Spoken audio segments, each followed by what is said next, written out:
ನಮಸ್ತೆ ವೀಕ್ಷಕರೇ, ನಾನು ಈ ದಿನ ಅರ್ಧ ಕಪ್ ಹಾಲು, ಕಡಲೆ ಹಿಟ್ಟು ಮತ್ತು ತುಪ್ಪದಲ್ಲಿ ತುಂಬ ಸಾಫ್ಟ್ ಆದ ಬಾಯಲ್ಲಿಟ್ಟರೆ ಕರಗುವಂಥ ಮೋಹನ್ ಥಾಲ್ ಸ್ವೀಟ್ ಮಾಡೋದು ಹೇಗೆ ಅಂತ ತೋರಿಸ್ಕೊಡ್ತಾ ಇದ್ದೀನಿ. ರಾಜಸ್ಥಾನ್ ಮತ್ತು ಗುಜರಾತಲ್ಲಿ ತುಂಬ ಫೇಮಸ್ ಆದ ಮೋಹನ್ ಥಾಲ್ ಸ್ವೀಟ್ ಇದು. ಒಂದ್ಸರಿ ಟ್ರೈ ಮಾಡಿ ನೋಡಿ, ಖಂಡಿತ ಮತ್ತೆ ಮಾಡ್ತೀರಾ. ನೋಡಿ, ಸ್ವೀಟ್ ಎಷ್ಟು ಚೆನ್ನಾಗಿ ಪರ್ಫೆಕ್ಟಾಗಿ ಬಂದಿದೆ ಅಂತ ಗೊತ್ತಾಗ್ತಾ ಇದೆ. ಮತ್ತು ಈ ಮೋಹನ್ ಥಾಲ್ ಸ್ವೀಟ್ನ ನೀವು 15ರಿಂದ 1 ತಿಂಗಳು ಇಟ್ಟು ಕೂಡ ಸ್ಟೋರ್ ಮಾಡ್ಕೋಬಹುದು. ಅಷ್ಟೇ ಸಾಫ್ಟಾಗಿರುತ್ತೆ ಮತ್ತು ತುಂಬಾ ರುಚಿಯಾಗಿರುತ್ತೆ. ಈಗ ನೋಡಿ, ಮೋಹನ್ ಥಾಲ್ ಸ್ವೀಟ್ ಎಷ್ಟು ಪರ್ಫೆಕ್ಟಾಗಿ ಬಂದಿದೆ ಅಂತ ಗೊತ್ತಾಗ್ತಾ ಇದೆ. ಹಾಗೆ ನಿಮಗೆ ಈ ವಿಡಿಯೋ ಇಷ್ಟ ಆದರೆ ಪ್ಲೀಸ್ ವಿಡಿಯೋನ ಲೈಕ್ ಮಾಡಿ ಮತ್ತು ಚಾನಲ್ಗೆ ಸಬ್ಸ್ಕ್ರೈಬ್ ಮಾಡಿ. ಈಗ ಮೋಹನ್ ಥಾಲ್ ಸ್ವೀಟ್ ಮಾಡೋದು ಹೇಗೆ ಅಂತ ನೋಡ್ಕೊಳ್ಳೋಣ ಬನ್ನಿ. ಮೊದಲು ಒಂದು ತಟ್ಟೆಗೆ ಸ್ವಲ್ಪ ತುಪ್ಪ ಹಾಕಿ ಸ್ಪ್ರೆಡ್ ಮಾಡ್ಕೊಳ್ತಾ ಇದ್ದೀನಿ. ಈ ರೀತಿ ತಟ್ಟೆಗೆ ತುಪ್ಪ ಸ್ಪ್ರೆಡ್ ಮಾಡಿದ ನಂತರ ಮತ್ತೊಂದು ತಟ್ಟೆಗೆ ನಾನಿಲ್ಲಿ 3 ಸಣ್ಣ ಕಪ್ಪಷ್ಟು ಕಡಲೆ ಹಿಟ್ಟು ಹಾಕ್ಕೊಳ್ತಾ ಇದ್ದೀನಿ. ಅಳತೆ ಕಪ್ಪಿಲ್ಲ ಅಂತಂದರೆ ಈ ರೀತಿ ಯಾವುದಾದ್ರೂ ಬಟ್ಲು ಉಪಯೋಗಿಸ್ಕೊಳ್ಳಿ. ನಾನಿಲ್ಲಿ 3 ಕಪ್ಪಷ್ಟು ಕಡಲೆ ಹಿಟ್ಟು ಉಪಯೋಗಿಸ್ಕೊಂಡಿದ್ದೀನಿ. ನೀವಿಲ್ಲಿ ಕಡಿಮೆ ಪ್ರಮಾಣದಲ್ಲಿ ಸ್ವೀಟ್ ಮಾಡ್ತೀರಾ ಅಂತಂದರೆ ಕಡಿಮೆ ಪ್ರಮಾಣದಲ್ಲಿ ಕಡಲೆ ಹಿಟ್ಟನ್ನು ಉಪಯೋಗಿಸ್ಕೊಳ್ಳಿ. ಈಗ 1 ಟೇಬಲ್ ಸ್ಪೂನಷ್ಟು ತುಪ್ಪ ಹಾಕಿದರೆ 1 ಟೇಬಲ್ ಸ್ಪೂನಷ್ಟು ತಣ್ಣೀರನ್ನು ಹಾಕ್ಕೊಳ್ತಾ ಇದ್ದೀನಿ. ನೀವಿಲ್ಲಿ ನೀರು ಬದಲಾಗಿ ಹಾಲು ಕೂಡ ಉಪಯೋಗಿಸಬಹುದು. ನಾನಿಲ್ಲಿ ಒಂದು ಸ್ವಲ್ಪ ನೀರನ್ನು ಹಾಕಿ ಕೈಯಲ್ಲಿ ಚೆನ್ನಾಗಿ ಮಿಕ್ಸ್ ಮಾಡ್ಕೊಳ್ತಾ ಇದ್ದೀನಿ. ನೀರು ಬೇಡ ಅಂತಂದರೆ 1 ಟೇಬಲ್ ಸ್ಪೂನಷ್ಟು ಹಾಲನ್ನು ಉಪಯೋಗಿಸ್ಕೊಳ್ಳಿ. ತಣ್ಣಗಿರುವಂಥ ಹಾಲನ್ನು ಉಪಯೋಗಿಸಿ ಅಷ್ಟೇ. ಈಗ ಕೈಯಲ್ಲಿ ಚೆನ್ನಾಗಿ ಮಿಕ್ಸ್ ಮಾಡ್ಕೊಳ್ತಾ ಇದ್ದೀನಿ. ನೀರು ಮತ್ತು ತುಪ್ಪ ಕಡಲೆ ಹಿಟ್ಟಿನಲ್ಲಿ ಎಲ್ಲ ಕಡೆ ಬೆರಿಬೇಕು. ಮತ್ತು ಗಂಟುಗಳಿದ್ದರೆ ಅದನ್ನೆಲ್ಲ ಒಡ್ಕೊಂಡು ಮಿಕ್ಸ್ ಮಾಡಿಟ್ಕೊಳ್ಳಿ. ನಂತರ ಈ ಕಡಲೆ ಹಿಟ್ಟಿನ ಮಿಶ್ರಣನ ಜರಡಿ ಮಾಡ್ಕೊಳ್ತಾ ಇದ್ದೀನಿ.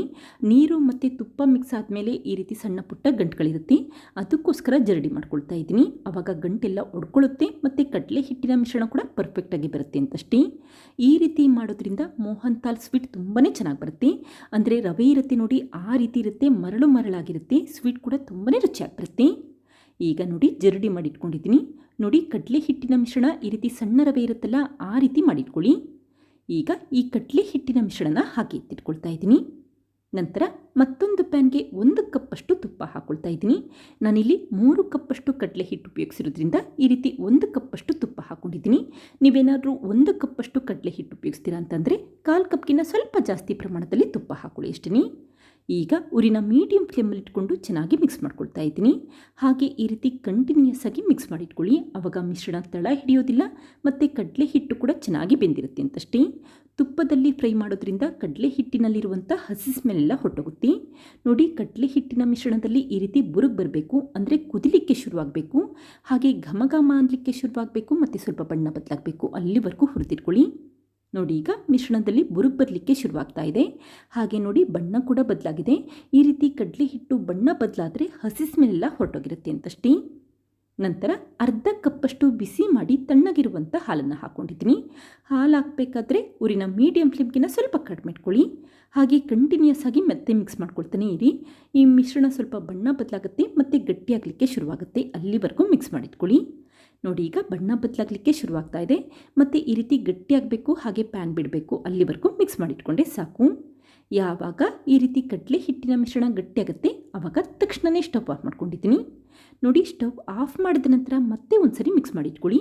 ಯಾಕೆಂತಂದರೆ ಪ್ಯಾನ್ ತುಂಬ ಬಿಸಿರುತ್ತಲ್ಲ, ಅದರಲ್ಲೇ ಕಡಲೆ ಹಿಟ್ಟು ಕಪ್ಪಾಗೋ ಚಾನ್ಸಸ್ ಇರುತ್ತೆ ಅಂತಷ್ಟೇ. ನಂತರ ಅರ್ಧ ಕಪ್ಪಷ್ಟು ಜರಡಿ ಮಾಡಿರುವಂಥ ಮಿಲ್ಕ್ ಪೌಡರ್ನ ಹಾಕ್ಕೊಂಡಿದ್ದೀನಿ.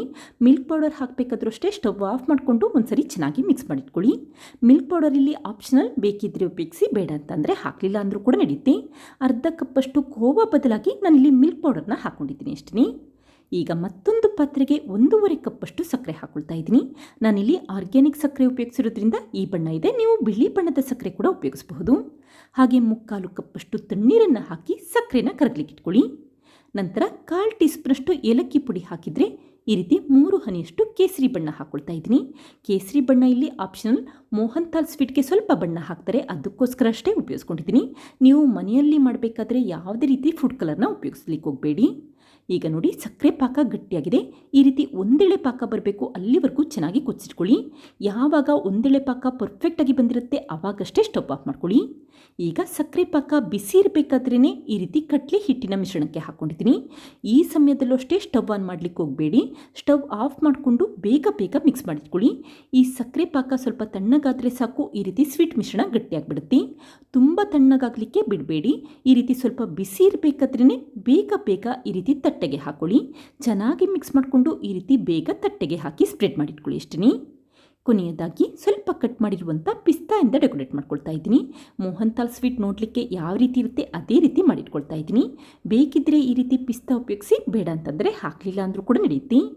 ಈಗ ಒಂದು 10 ನಿಮಿಷ ಆದಮೇಲೆ ಈ ರೀತಿ ಚಾಕುವಲ್ಲಿ ಕಟ್ ಮಾಡ್ಕೊಳ್ತಾ ಇದ್ದೀನಿ. ಆವಾಗ ಸ್ವೀಟ್ ಪೀಸಸ್ಗಳು ನೋಡಲಿಕ್ಕೆ ಚೆನ್ನಾಗಿ ಕಾಣುತ್ತೆ ಅಂತಷ್ಟೇ. ನಾನಿಲ್ಲಿ ರೆಕ್ಟ್ಯಾಂಗಲ್ ಶೇಪಲ್ಲಿ ಕಟ್ ಮಾಡಿಟ್ಕೊಂಡಿದ್ದೀನಿ. ನಿಮಗೆ ಯಾವ ರೀತಿ ಬೇಕು ಆ ರೀತಿ ಕಟ್ ಮಾಡ್ಕೋಬಹುದು.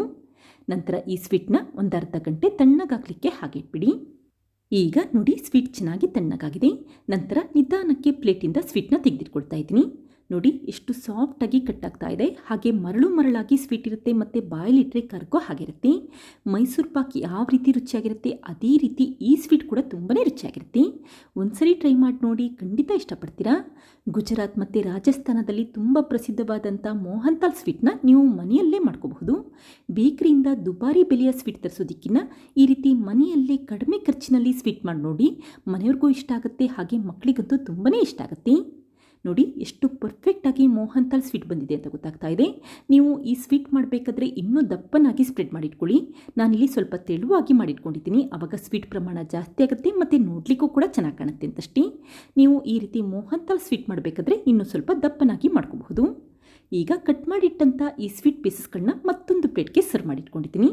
ನೋಡಿ ಎಷ್ಟು ಪರ್ಫೆಕ್ಟಾಗಿ ಸಾಫ್ಟಾಗಿ ಸ್ವೀಟ್ ಬಂದಿದೆ ಅಂತ ಗೊತ್ತಾಗ್ತಾ ಇದೆ. ನೋಡಿದ್ರಲ್ಲ ಫ್ರೆಂಡ್ಸ್, ಎಷ್ಟು ಸುಲಭವಾಗಿ ಮೋಹನ್ ಥಾಲ್ ಸ್ವೀಟ್ನ ಮನೆಯಲ್ಲೇ ಪರ್ಫೆಕ್ಟಾಗಿ ಯಾವ ರೀತಿ ಮಾಡಿದೆ ಅಂತ ಗೊತ್ತಾಯ್ತಲ್ವಾ. ನೀವು ಕೂಡ ಒಮ್ಮೆ ಟ್ರೈ ಮಾಡಿ ನೋಡಿ, ಖಂಡಿತ ಇಷ್ಟಪಡ್ತೀರಾ. Thank you. ಲೈಕ್ ಮಾಡಿ ಮತ್ತು ಸಬ್ಸ್ಕ್ರೈಬ್ ಮಾಡಿ.